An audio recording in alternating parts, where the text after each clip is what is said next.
Happy Tuesday, everyone. Hi, Peggy Hubbard here with another installation of Straight Talk. I hope everybody can join me.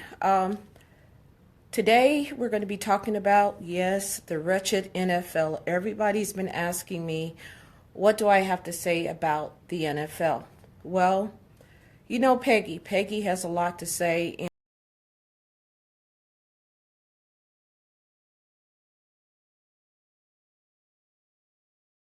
We as black people are so oppressed and we're being harassed by the law enforcement community when on average you are likely to be shot by a police officer. It's unlikely if you're black. You have a better chance being struck by lightning, and you even have a better chance of winning the lottery. So Peggy does what she does best. She does some research. This is what I found.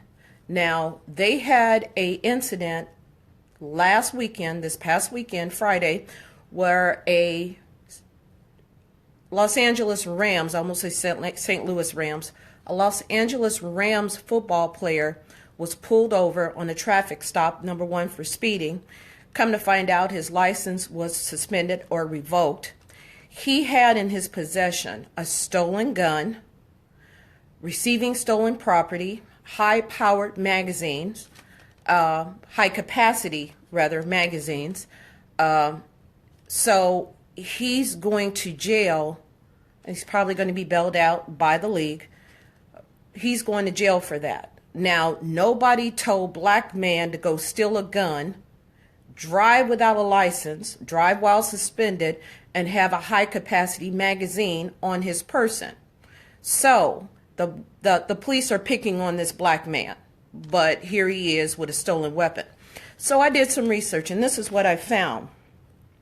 From the years 2000 to 2014, do you know the NFL players throughout the league had over 713 run-ins with the law?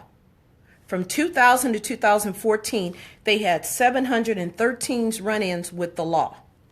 Now, with that, that's 2.53%. That's 2.5 percentage on average that they have dealings with the police.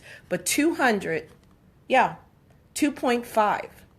713 players had run-ins with the law. And this is what I found from 2000 from 2014. They had 202 DUIs. And this is from 2014. 202 DUIs.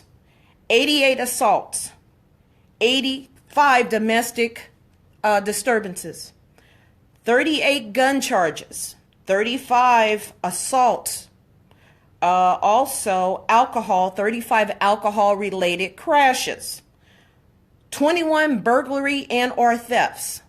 Guy had a stolen gun this past Friday. 7 murders. Can anybody recall Ray Caruth? Okay. Had his baby mama killed. 6 cases of animal abuse. Michael Vick? Okay. This is what I found also doing my research from 2000 and 2014. These are the teams in order that had the high rate of arrest, run-ins with the police, drunken disorderly conduct, nightclub shootings. This is the top team, and I'm going to read them in succession of their order. Well, Minnesota has the highest. They had from 2000 to 2014 over 44 members of their team arrested. 44. Cincinnati Bengals had 43. Denver had 40. Tennessee Titans had 32. Tampa had 31. Kansas City, 30. Jacksonville, 29. Miami, 28. Cleveland, 27. San Diego, 26. Indianapolis Colts, 24. Baltimore, 22. That's shocking. Seattle, 22. New Orleans, 19. Pittsburgh, 19. Washington, 19. Atlanta, 18. 49ers, 18. Buffalo, 17. Detroit, shocker, 17. Way down on the list.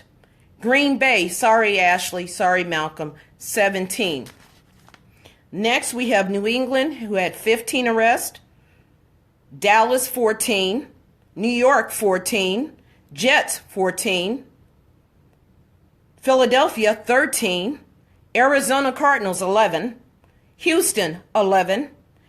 And the former St. Louis Rams that are now Los Angeles Rams, 11.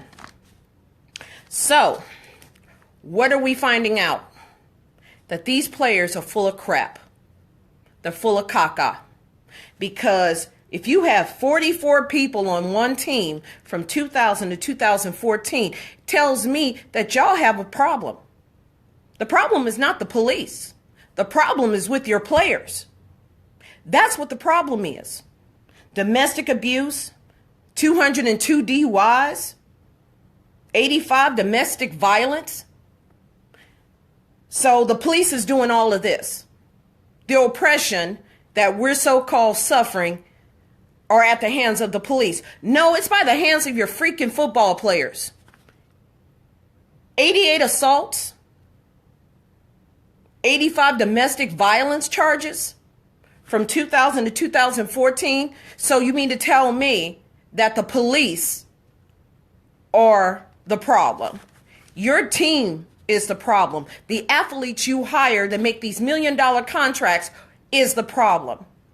Now you have this moral clause that are in your contract, but yet you allow for wives to be choked in elevators, dog fighting, prostitution rings, murder, drug transaction, drug trafficking, all these things the police are not doing. It's your players. It's the piece of crap that you're hiring to play football, and you want us to cheer you on, and you want us to watch you on Sunday night football and Monday night football. I, for one, turned off my DirecTV, and I'm saving my money. Because the problem is not the police. The problem is the 202 DUI arrests and the 85 assaults and the 85 domestic violence charges that your players inflict on the public. So maybe they don't want the police looking at them. We just had a fool last weekend, got locked up on weapons charges with a stolen gun and receiving stolen property, speeding with a suspended license. The police didn't put him behind the wheel of the car. NFL, you have a problem. Because I'm calling you out. You are now known as the National Felon League. That's what you are. The National Felon League. That is fitting for the NFL. America, don't buy this crap. We're not oppressed as black people. We're making excuses for what we don't want to do. If we're lacking in our lives, it's because we allow ourselves to be lacking in our lives. The police have nothing to do with it. They have a better chance being, black man has a better chance being shot by another black man than the police. You have on average a chance to be murdered by a black man before you are actually murdered by a police officer. Police officer involved shootings are at 4%. Black on black shootings are a whopping 89%. You are a likely chance as a black man to be shot by another black man other than the police. And this is the garbage they want us to believe. I'm giving you the truth, America. Listen, receive it, process it. I know I'm going to get some flack for this, but the truth does not lie. 44 people on one team from 2000 to 2014 have been arrested. 44 people by the police for weapons charges, DUIs, assault, domestic violence, and gun charges. 38 gun charges. 38. The police are not the problem, NFL. Our president is not the problem. You're the problem. You are now the National Felon League. So congratulations. I'm, for one, through with football. If you want to take a stand, NFL, then get off your knees, play the sport that we're paying you to play, and leave your political aspirations in the locker room. If you don't want to play and you don't want to believe in our country, then take your millions and leave.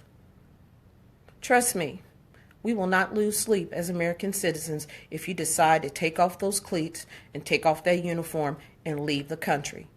I'd rather have somebody in that uniform that wants to play, that appreciates the opportunity laid down for them, and the men and women that died for their rights to do what they're doing, to play the sport. I'd rather cheer that person on than you.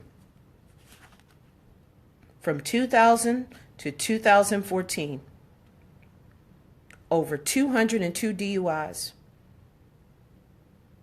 over 88 assaults, 85 domestic abuse, 38 gun charges, 35 alcohol-related incidents and fights, 21 burglaries, 7 murders, 6 animal abuse, all felonies. NFL, you should be ashamed of yourself. I, for one, am through. Everyone, this is Peggy Hubbard giving you everyone the straight talk. Be good to each other. I said my piece. I'm done with this NFL crap. Let the chips fall where they may, but at least, America, you have the truth now. Now you know. Take care.